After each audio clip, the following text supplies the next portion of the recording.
ओम शांति। 6 मार्च 2021 की मुरली है। बाबा ने कहा, मीठे बच्चे, पुण्य आत्मा बनना है तो एक बाप को याद करो। याद से ही खाद निकलेगी, अर्थात मतलब पाप कर्म भस्म होंगे और आत्मा पावन बनेगी। प्रश्न है, कौन सी स्मृति रहे तो कभी भी किसी बात में मूझ नहीं सकते? उत्तर है, ड्रामा की। बनी बनाई बन रही है, अब कछु बननी नाई।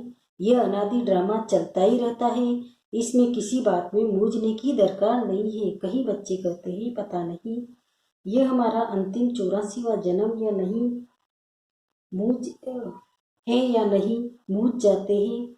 बाबा कहते हैं, मूझो नहीं, मनुष्य से देवता बनने का पुरुषार्थ करो। ओम शांति।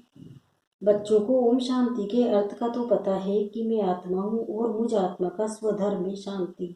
मैं आत्मा शांत स्वरूप शांति धाम की रहने वाली हूँ। ये लेसन पक्का करते जाओ। ये कौन समझाते हैं? शिव बाबा। याद भी करना है शिव बाबा को। उनको अपना रथ नहीं है, इसलिए उनको बेल दे देते हैं। मंदिर में भी बेल रख दिया है, इसको कहा जाता है पूरा अज्ञान। बाप समझाते हैं बच्चों को अथवा रूहों को, ये है रूहों का बाप शिव। इनके नाम तो बहुत है, परंतु बहुत नाम से मूझ पड़े हैं। वास्तव में इसका नाम है शिव। शिव जयंती भी भारत में मनाई जाती है। वह निराकार बाबा है, आकर पतितों को पावन बनाते हैं। कोई ने भागीरथ नदी, कोई ने नंदीगण कह दिया है। बाप ही बताते हैं कि मैं कौन से भाग्यशाली रथ में आता हूँ। मैं ब्रह्मा के तन में प्रवेश करता हूँ, ब्रह्मा द्वारा भारत को स्वर्ग बनाता हूँ। तुम सब भारतवासी जानते हो ना कि लक्ष्मी नारायण का राज्य था। तुम सब भारतवासी बच्चे आदि सनातन देवी देवता धर्म वाले थे, स्वर्गवासी थे। 5000 वर्ष पहले जब मैं आया था तो सभी को सतो प्रधान स्वर्ग का मालिक बनाया था। फिर पुनर्जन्म जरूर लेना पड़े। बाप कितना सीधा बताते हैं। अब जयंती मनाते हो, इस 2021 में लिखेंगे 85वीं शिव जयंती। बाबा की पधरावनी हुई, अभी 85 वर्ष हुए हैं। फिर साथ साथ ब्रह्मा विष्णु शंकर की भी पधरावनी है। त्रिमूर्ति ब्रह्मा की जयंती कोई दिखाते नहीं है, दिखाना जरूरी है, क्योंकि बाबा कहता है मैं ब्रह्मा द्वारा स्थापना फिर से करता हूँ, ब्राह्मण बनाता जाता हूँ। तो ब्रह्मा और ब्राह्मण वंशियों का भी जन्म हुआ। फिर दिखाता हूँ कि तुम सो विष्णुपुरी के मालिक बनेंगे।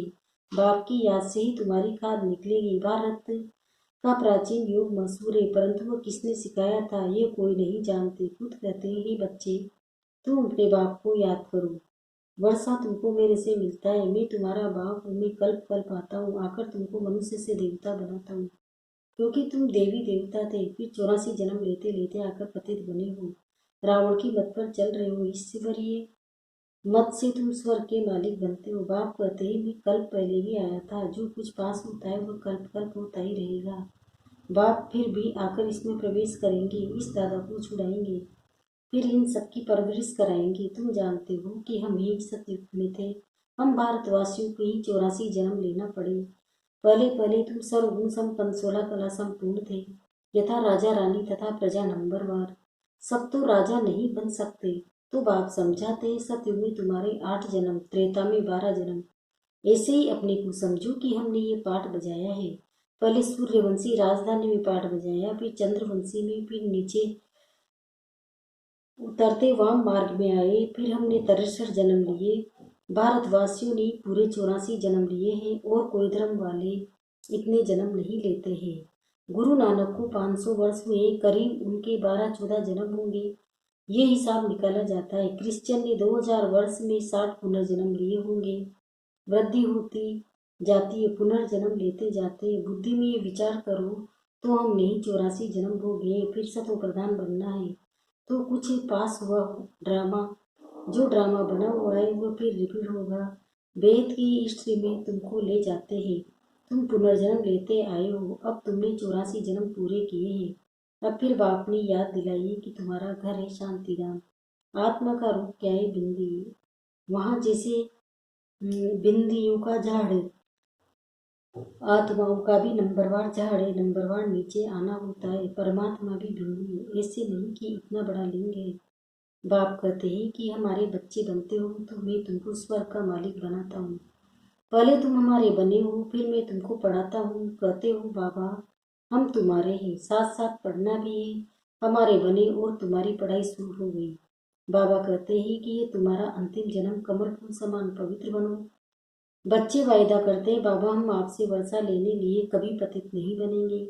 63 जन्म तो पतित बने हैं, ये 84 जन्म की कहानी है। बाबा आकर सहज कर बतलाते हैं, जैसे लौकिक बाप बताते हैं ना, तो ये है बेहद का बाप। वो आकर रूह से बच्चे बच्चे का बात करते हैं। शिवरात्रि भी मनाते हैं ना, ये है आधा कर्क का दिन और आधा कर्क की रात।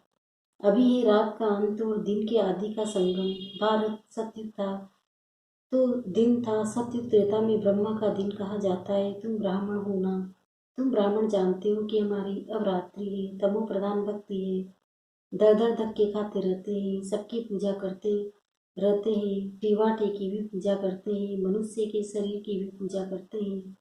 सन्यासी लोग अपने को शिव ओम कर जाते हैं, फिर माताएं जाकर उनकी पूजा करती है। बाबा बहुत अनुभवी है। बाबा कहते हैं हमने भी बहुत पूजा की है, परंतु उस समय ज्ञान तो था नहीं। फल चढ़ाते थे, लोटी चढ़ाते थे मनुष्य पर, ये भी ठगी हुई ना। परंतु ये सब सिर्फ फिर भी होगा, भक्तों का रक्षक है भगवान, क्योंकि सभी दुखी ही ना। बाप समझाते हैं कि द्वापर से लेकर तुम गुरु करते आए हो और भक्ति मार्ग में उतरते आए हो। अभी तक भी साधु लोग तो साधना करते हैं। बाप कहते हैं कि उन्हों का भी मैं उद्धार करता हूँ, संगम पर तुम्हारी सदगति हो जाती है। फिर तुम 84 जन्म लेते हो। बाप को कहा जाता है ज्ञान का सागर। मनुष्य सृष्टि का बीज रूप, सच्चित आनंद स्वरूप, वो कब विनाश नहीं होता। उसमें ज्ञान है, ज्ञान का सागर प्यार का सागर है। जरूर उनसे वर्षा मिलना चाहिए। अभी तुम बच्चों को वर्षा मिल रहा है। शिव बाबा है ना, वह भी बाबा है, ये भी तुम्हारा बाप है। फिर शिव बाबा ब्रह्मा द्वारा तुमको पढ़ाते हैं, इसलिए प्रजापिता ब्रह्मा कुमार कुमारी कहा जाता है। कितने ढेर बीके हैं, कहते हैं कि हमको डाढ़े से वर्षा मिलता है। बच्चे कहते हैं बाबा हमको नरकवासी से स्वर्गवासी बनाते हैं। कहते हैं हे बच्चे मामेकम याद करो तो तुम्हारे सिर पर जो पापों का बोझ है वो भस्म हो जाएगा। फिर तुम सतो प्रधान बन जाएंगे। तुम सच्चा सोना सच्चे जेवर थे। आत्मा और शरीर दोनों सतो प्रधान थे। आत्मा भी सतो रजो तमो होती है, तो शरीर भी ऐसा सतोगुणी तमोगुणी मिलता है। बाप तुमको राय देते हैं कि बच्चे मुझे याद करो, मुझे बुलाते हो ना कि हे पतित पावन आओ। भारत का प्राचीन राजयोग मशहूर है, वह तुमको सिखला रहा हूँ कि मेरे साथ योग रखो तो तुम इससे तुम्हारी खाद जल जाएगी। जितना याद करेंगे उतनी खाद निकलती जाएगी। याद ही मुख्य है, नॉलेज तो बाप ने दी है। सतयुग में ये था, राजा रानी तथा प्रजा सब पतित थे, अभी सब पतित हैं। बाप कहते हैं कि मैं इनके बहुत जन्मों के अंत के जन्म में मैं प्रवेश करता हूँ। इसको कहा जाता है भाग्यशाली रथ। ये पढ़कर ही पहले नंबर में आ जाते हैं। नंबरवार तो बनते हैं ना। मुख्य एक नाम होता है। बाप ने बच्चों को 84 जन्म के राज अच्छी रीति समझाया है। तुम आदि सनातन देवी देवता धर्म के हो, न कि हिंदू धर्म के। तुम कर्म श्रेष्ठ धर्म श्रेष्ठ थे, फिर रावण ने प्रवेश होने से धर्म कर्म भ्रष्ट हो गए हैं। अपने को देवी देवता कहलाने में लज्जा आती है, इसलिए हिंदू नाम रख दिया है। वास्तव में आदि सनातन देवी देवता धर्म के थे। तुमने 84 जन्म लिए हैं, फिर पतित बन गए हैं। 84 का चक्र भारतवासियों के लिए है। वापिस जाना है तो सबको पहले तुम जाएंगे, जैसे बारात जाती है ना। शिव बाबा को साजन भी कहते हैं। तुम सजनिया इस समय चीची तमो प्रधान हो, उनको गुलगुल बनाकर ले जाएंगे, आत्माओं को पावन बनाकर ले जाएंगे। इसको लिबरेटर गाइड कहा जाता है। बेहद का बाप ले जाता है। उनका नाम क्या है? शिव बाबा। नाम शरीर पर पड़ता है, पहले परमात्मा का शिव ही नाम है। ब्रह्मा विष्णु शंकर का तो सूक्ष्म शरीर है, शिव बाबा का तो कोई बीमार है नहीं। उनको शिव बाबा ही कहते हैं। बच्चे कहते हैं हे माता पिता हम आपके बालक बने हैं। दूसरे को पुकारते रहते हैं क्योंकि उनको पता नहीं है। अगर हमको पता पड़ जाए तो मालूम नहीं क्या हो जाए। देवी झाड़ का भी सेपलिंग लगता है। हीरे से कौड़ी बनने में, 84 जन्म लगाने में, फिर नए सिरे से शुरू होता है। वर्ड की हिस्ट्री जोग्राफी रिपीट होगी। बाप समझाते हैं कि तुमने पूरे 84 जन्म लिए हैं। 84 लाख तो हो न सके, यह कड़ी भूल है। 84 लाख जन्म समझने के कारण कल्प की आयु लाखों वर्ष कर दी है। यह है बिल्कुल झूठ। भारत अब सचखंड झूठ खंड है। सचखंड में तुम सदा सुखी थे। इस समय तुम 21 जन्म का वर्षा लेते हो। सारा तुम्हारे पर पुरुषार्थ पर है। राजधानी में जो चाहो वो पद लो। इसमें जादू आदि की बात नहीं है। हाँ, मनुष्य से देवता जरूर बनते हैं। ये तो अच्छा जादू है ना। तुम से कंड में जान लेते हो कि हम बाबा के बच्चे बने हैं। कल्प कल्प बाबा हमको स्वर्ग का मालिक बनाते हैं। आधा कल भटकते आए हो। स्वर्गवासी तो कोई भी हुआ नहीं है। बाप आकर तुम बच्चों को लायक बनाते हैं। बरोबर हम महाभारत लड़ाई लगी थी और राजयोग सिखाया था। शिव बाबा कहते हैं कि मैं ही आकर तुमको सिखाता हूँ, न कि क्राइस्ट। अभी तुम्हारा बहुत जन्म के अंत का जन्म है, मुझे नहीं। तुम भारतवासी हो। तुम्हारा धर्म बहुत सुख देने वाला है। और धर्म वाले तो बैकुंठ में आ नहीं सकते। ये भी ड्रामा अनादि चलता रहता है। कब बना ये कह नहीं सकते। इसकी नो एंड। वर्ड की हिस्ट्री ज्योग्राफी रिपीट होती है। वह भी सतयुग छोटा युग है। चोटी है ब्राह्मणों की। बाप तुम ब्राह्मणों को देवता बना रहे हैं तो ब्रह्मा के बच्चे जरूर बनना पड़े।